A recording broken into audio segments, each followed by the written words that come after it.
We are here with Mr. Ahmed Rashid, journalist based in Lahore and known author for his best-selling book on the Taliban. You mentioned tonight that it would be better for the US and the EU to have a regional strategy and not only a particular strategy for Pakistan and for Afghanistan. Could you elaborate on what that regional strategy might look like? Well, I think, the problem in the region is growing. The Taliban are now a regional phenomenon. There are Taliban in Pakistan, in Afghanistan, in Central Asia. Now, if the Taliban is expanding, it clearly means that the NATO-US intervention in Afghanistan has not been working.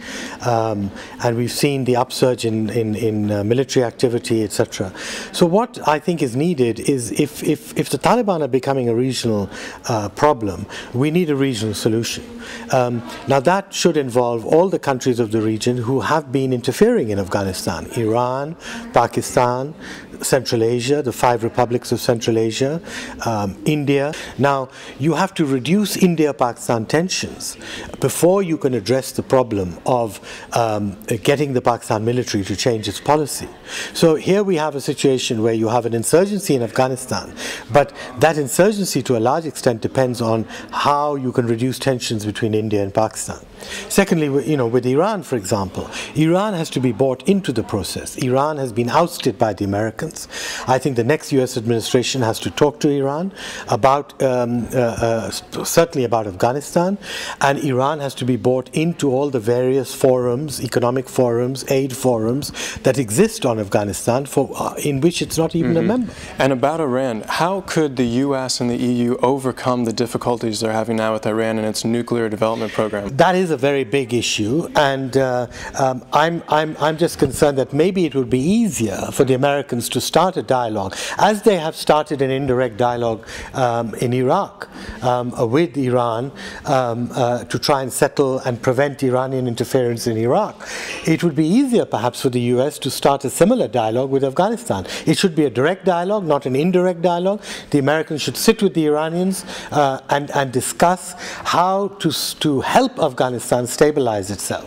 And that could perhaps then lead to a focus where the Americans talk to Iran about other issues. You mentioned in the panel that there was a problem of governments communicating not only with their citizens, but also communicating their intentions to the Muslim world. Can you offer some recommendations on how both those things can be addressed? Well, I think, a lot of European governments in particular have not been straight with their populations about exactly what the situation is in Afghanistan. For example, we're here in Germany, where the Germans have been presenting a very rosy picture of what their troops have been doing and what and the situation in Afghanistan, whereas the reality is something completely different. So I think, first of all, you need to educate your own population. The other issue, of course, is the need to also be transparent with the Muslim world. The fact is that Germany does not address its presence in Afghanistan.